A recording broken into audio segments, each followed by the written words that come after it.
आइए student start करते हैं अपनी आज की क्लास, जिसमें हम आगे बढ़ाएंगे क्लास 11th अकाउंटिंग का topic theory base of accounting. So students, theory base of accounting में आज की क्लास में मैं आपके लिए लेके आया हूं मैचिंग प्रिंसिपल का कॉन्सेप्ट। सो स्टूडेंट्स, मैचिंग प्रिंसिपल भी बाकी सभी प्रिंसिपल्स की तरह है, जिसको सभी फर्म्स अप्लाई करती हैं, और इसको अप्लाई किए बिना कुछ ना कुछ अकाउंट्स में कमी रह जाती है, जो कि आगे जाके फर्म्स को प्रॉब्लम फेस करनी पड़ सकती है। सो स्टूडेंट्स, आइए देखेंगे कि मैचिंग प्रिंसिपल किस तरह से रिलेट करता है अकाउंट से, और कौन कौन सी ऐसी एप्लीकेशंस हैं जहां पे मैचिंग प्रिंसिपल को अप्लाई करके अकाउंट्स में हेल्प की जाती है। सो स्टूडेंट्स, आइए देखते हैं। तो सबसे पहले मैचिंग प्रिंसिपल की जो बेसिक डेफिनेशन है वो पढ़ते हैं, और उसके बाद फिर आपको मैं उसका मतलब समझाता हूं। तो आप देख सकते हैं, the expenses for an accounting period are matched against related revenue rather than cash received और cash paid. So students, matching का जो मतलब है वो भी आपको अच्छे से पता है। मैच करने का मतलब होता है कि दोनों को मिलाना।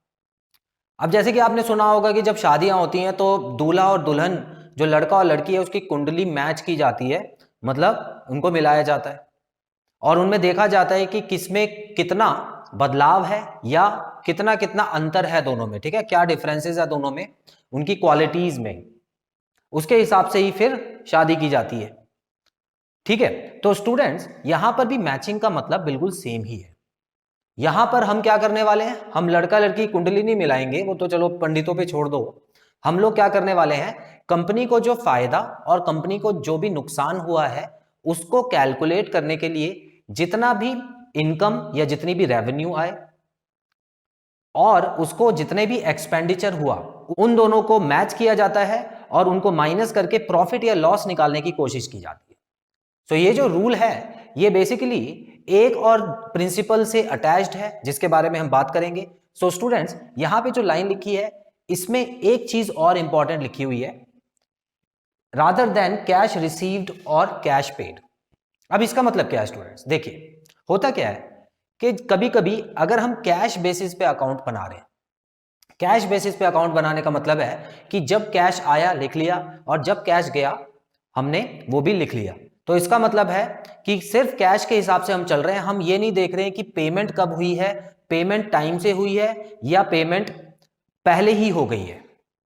एक एग्जांपल लेके इसका मतलब समझाता हूं आपको। देखिए स्टूडेंट्स, कहने का मतलब है कि मान लेते हैं कि एक साल 2001 में जो सेल्स थी टोटल, वो थी 2 लाख रुपीस की, 2 लाख रुपए की सेल्स थी। तो इसका मतलब रेवेन्यू हो गया 2 लाख का। लेकिन हुआ क्या स्टूडेंट्स, इसमें से कुछ ऐसे लोग थे जो हमको पैसा नहीं दे पाए। उन्होंने सामान तो ले लिया, हमने सामान उनको बेचा, उन्होंने सामान ले लिया, लेकिन वो पैसा नहीं दे पाए हमको। तो उस केस में क्या हो गया स्टूडेंट्स, मान लेते हैं कि कुछ ऐसे हमारे डेटर बच गए। जो डेटर थे वो 25,000 के थे, तो उन्होंने हमको पेमेंट नहीं की। अब क्या हुआ, हमारे पास जो कैश आया वो कितना आया स्टूडेंट्स, 1,75,000 का, क्योंकि ये हमारी जो कैश सेल थी वो थी। तो 25,000 हमारी क्रेडिट सेल में पहुंच गई, जो कि डेटर्स बन गए। अब मैं सही में कैसे पता लगाऊं कि उस साल का प्रॉफिट कितना हुआ, लॉस कितना हुआ। अब देखो, सेल्स तो एक पार्ट है, और भी बहुत सारी चीजें हुई होंगी, हालांकि उनको चलिए अभी नहीं गिनते हैं। तो सेल्स में मैं कौन सा अमाउंट लूंगा, मैं 2 लाख का अमाउंट लूंगा या 1,75,000 का अमाउंट लूंगा। तो स्टूडेंट्स, इतना याद रखना, आपको सेल्स में पूरा का पूरा 2 लाख अमाउंट रखना है। क्यों? क्योंकि मैचिंग प्रिंसिपल के हिसाब से जब आप रेवेन्यू गिने तो उसमें हमको ये नहीं देखना है कि कैश रिसीव्ड और नॉट। हमको ये नहीं देखना है कि किसी ने कैश टाइम से दिया या नहीं दिया। हालांकि हमारी सेल हो चुकी है तो हमने उसको लिख लिया है अक्रूअल कॉन्सेप्ट के हिसाब से, यहां पर लिख लिया है। उसी दिन हमने अमाउंट 2 लाख का डाल दिया था, और उसी के हिसाब से हम लोग अपना रेवेन्यू मान के चलेंगे। तो 2 लाख रुपए मेरा रेवेन्यू माना जाएगा, ना कि 1,75,000 रुपए रेवेन्यू। ठीक है, तो ये कुछ चीजें बन जाती हैं। अब इसके एग्जांपल्स जो आगे लिखी है लाइंस, उसमें आपको देखने को मिलेंगे, तब आपको मैं और अच्छा समझाऊंगा। देखिए, to determine true picture of profit, तो ये हम क्यों करते हैं, क्योंकि adjustments are made for all outstanding expenses, prepaid expenses, accrued income and unearned income. अब देखिए स्टूडेंट्स, इन सब का मतलब क्या होता है, चलिए पहले आपको मैं शॉर्ट में इन सब का मतलब बता देता हूं। आउटस्टैंडिंग वर्ड का मतलब होता है कि जब भी समय हो चुका है, टाइम हो चुका है, लेकिन पेमेंट नहीं हुई है, ठीक है, हमने नहीं की या हमको नहीं मिली, दोनों ही आउटस्टैंडिंग में आ सकता है। तो बेसिकली एक्सपेंस के साथ लगा हुआ है, तो इसका मतलब क्या हो गया, ऐसा खर्चा जिसका टाइम हो गया है या हमने काम करवा लिया है लेकिन अभी पैसा नहीं दिया।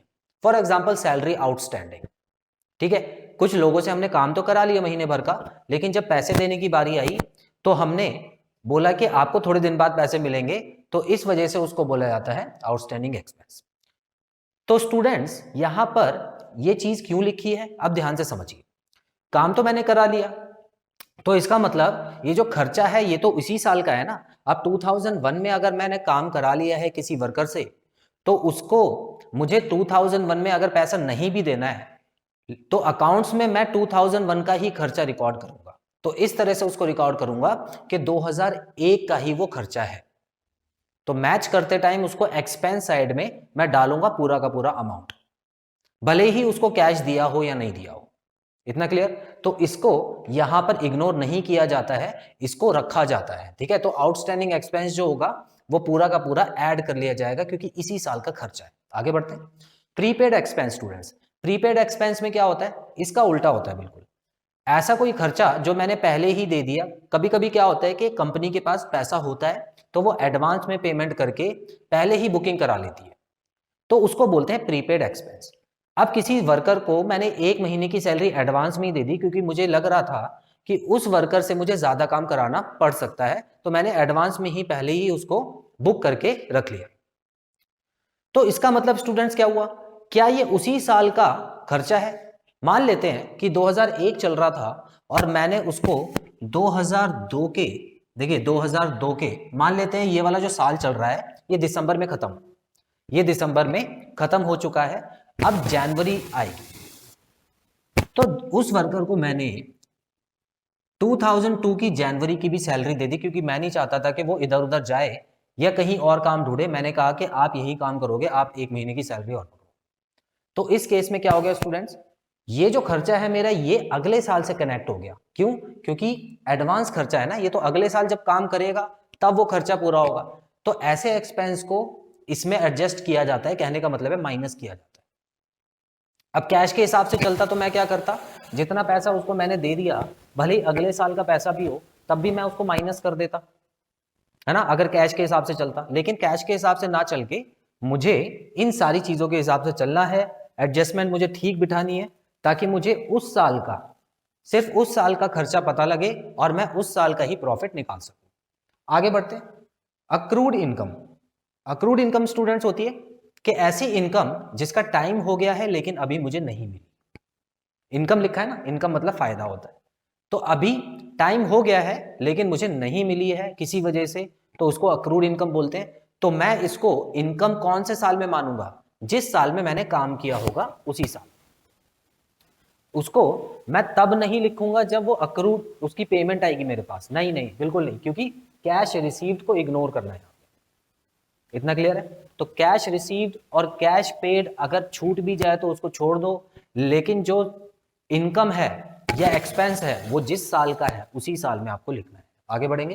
अनअर्न्ड इनकम भी बिल्कुल वही होती है स्टूडेंट्स। अनअर्न्ड इनकम का मतलब है कि हमने काम कर लिया है लेकिन, अच्छा अनअर्न्ड इनकम इसका मतलब अभी काम नहीं किया है, सॉरी, तो यहाँ पे इसका उल्टा हो जाएगा। अभी हमने इसका काम नहीं किया है लेकिन एडवांस में हमारे पास पैसा आ गया, ठीक है। कभी कभी हमारे पास एडवांस में पैसा आ जाता है, काम करना बचा होता है, तो उस केस में हम अनअर्न्ड इनकम को लिखते हैं। तो अब इस केस में भी क्या होगा स्टूडेंट्स, अगर मेरे पास पैसा आ गया, पहले ही पैसा आ गया, मुझे काम करना है अगले साल, तो क्या मैं उसको अभी इस साल लिख लूं?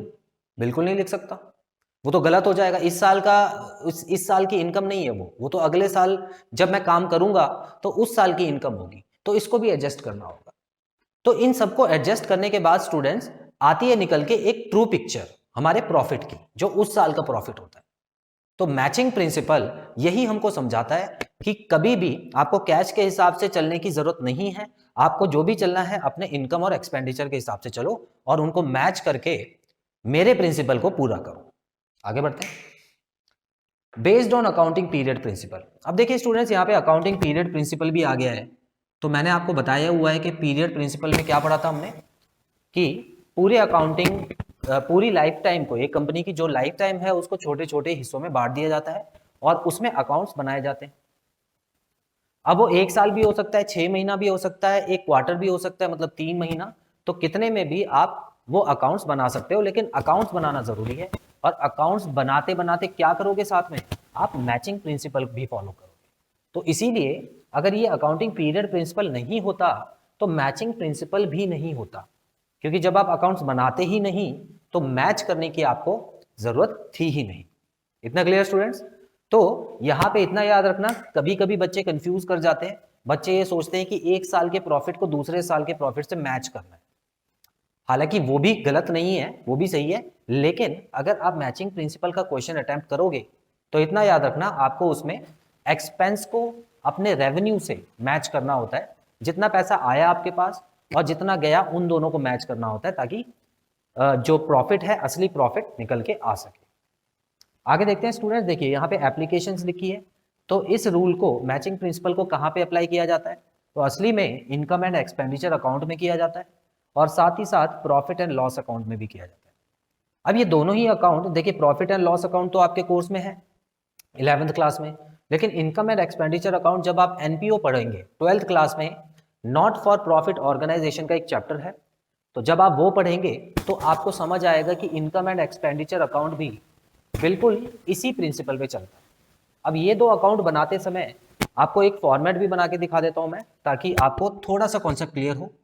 सो बेसिकली इसका जो फॉर्मेट बनता है स्टूडेंट्स, कुछ इस तरह का बनता है, आप इसको नोट डाउन कर लीजिए, इसका स्क्रीनशॉट ले लीजिए। तो यहाँ पे जो इसका फॉर्मेट बनता है स्टूडेंट्स, वो कुछ इस तरह का बनता है। देखिए, एक कॉलम यहां बन जाता है और एक कॉलम यहां बनता है। सो इस तरफ जो ये वाला जो कॉलम बना हुआ है, यहां पर हम लिखते हैं डेबिट, जितनी भी डेबिट चीजें होती हैं, और राइट साइड में हम लिखते हैं क्रेडिट। अब ये डेबिट और क्रेडिट का मतलब क्या है, देखिए जितना भी एक्सपेंस होता है हमारा, हम डेबिट साइड में लिखते हैं, और जितना भी इनकम होती है, जितनी भी इनकम होती है, वो सब आ जाती है क्रेडिट साइड में। Clear students? तो जितनी भी एक्सपेंस हुआ वो यहाँ पे और इनकम यहाँ पर। उसके बाद क्या किया जाता है स्टूडेंट्स, एंड में इनको मैच किया जाता है, देखा जाता है कि कौन सा कम है कौन सा ज्यादा। चलिए एक एग्जांपल भी लेके दिखा देता हूं। यहां पर ना लिख के आप इसको, अमाउंट तो हम यहाँ पे लिखते हैं पतले वाले कॉलम में, तो अमाउंट मान लेते हैं मैंने यहाँ पे लिखा। अब मैच कैसे होगा, देखिए मान लेते हैं कि हमारा एक एक्सपेंस हो गया 1000 रुपए का, ठीक है, कोई भी एक एक्सपेंस मान लो सैलरी हमने दे दी 1000 रुपए की, उसके साथ साथ हमने इलेक्ट्रिसिटी बिल दे दिया 2000 रुपए का, ठीक है, समझने के लिए इतना काफी है। इनकम की बात करें तो मान लेते हैं हमको कमीशन रिसीव्ड हुआ है, 500 रुपए का। Profit on sale of machinery, profit on sale of machinery, तो स्टूडेंट्स मैंने एक मशीन बेची, तो मुझे उस पर प्रॉफिट हो गया कितने का, 10,000 रुपए का मुझे प्रॉफिट हो गया, 10K, ठीक है, तो 10,000 रुपए का प्रॉफिट हो गया। तो अगर मैं इन्हीं इनकम और एक्सपेंडिचर को मैच करने की कोशिश करूं तो किस तरह से मैच करेंगे देखते हैं। सबसे पहले आपको स्टूडेंट्स ये अंदाजा लगा लेना है देख के कि किसका अमाउंट है वो ज्यादा आएगा, ठीक है। तो आप देख सकते हैं यहाँ पे 3,000 है, यहाँ पे कितना हो गया, यहाँ पे 15,000 हो गया। तो जिसका भी अमाउंट ज्यादा आता है उसी का अमाउंट आपको दोनों तरफ लिख लेना होता है इस तरह से, 15K और 15K। इतना क्लियर? अब क्या करना है स्टूडेंट्स, अब मुझे मैच करना है 15K को जितना भी मेरा एक्सपेंडिचर हुआ है, मतलब 3,000 से। तो 15,000 रुपए तो मेरी इनकम हुई थी, 3,000 रुपए मेरा एक्सपेंडिचर हो गया, तो प्रॉफिट क्या आ गया स्टूडेंट्स, प्रॉफिट निकालने के लिए आपको 15,000 में से इसका टोटल माइनस करना होगा, तो हमारा आंसर क्या आ जाएगा, 12K, मतलब 12,000 रुपए। सो स्टूडेंट्स, इस तरह से हम इनकम और एक्सपेंडिचर को मैच करते हैं और अपना जो ट्रू प्रॉफिट है वो निकालने की कोशिश करते हैं। और इसी तरह ये बन जाता है बहुत इंपॉर्टेंट अकाउंट्स के लिए। क्यों? क्योंकि जो अकाउंट्स के मेन 2 अकाउंट्स हैं, देखिए अकाउंटिंग के 2 अकाउंट्स हैं जो कि बहुत मेन है, इनकम और एक्सपेंडिचर अकाउंट और प्रॉफिट एंड लॉस अकाउंट। ये जो है ये नॉन प्रॉफिट ऑर्गेनाइजेशंस बनाती हैं, और ये जो प्रॉफिट कमाती हैं वो वाली ऑर्गेनाइजेशंस बनाती हैं। ऊपर वाला जो कॉन्सेप्ट है वो 12th क्लास में है, इसीलिए ये अभी नहीं बताऊंगा, ये आपको आगे चल के ही पता लगेगा। नीचे वाला कॉन्सेप्ट मैंने आपको थोड़ा सा समझा दिया है, और ये आप जो लास्ट के चैप्टर्स होंगे आपके फाइनेंशियल स्टेटमेंट जब आप पढ़ेंगे तो आप उसमें देखेंगे कि प्रॉफिट एंड लॉस किस तरह से मैचिंग प्रिंसिपल के ऊपर चलता है। सो आई होप स्टूडेंट्स आज की क्लास में जो भी मैंने आपको समझाया वो अच्छे से समझ आया होगा। सो क्लास कंक्लूड करने का टाइम आ गया है। बहुत ही जल्द अगली क्लास में मिलते हैं जिसमें मैं आपको एक और प्रिंसिपल के बारे में बताऊंगा और उसकी एप्लीकेशंस के बारे में भी हम समझेंगे। So students till then take very good care of yourselves, have a nice time, God bless you, bye bye.